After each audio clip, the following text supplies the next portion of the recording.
Nandito tayo ngayon sa Archdiocese Shrine of Saint Raphael the Archangel, Calaca, Lipa.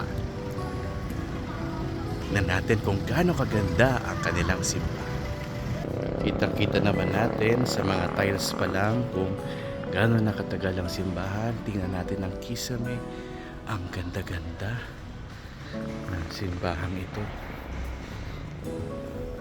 Na-preserve din nila yung lugar kung saan nagbibigay ng sermon ng mga paari noong unang panahon.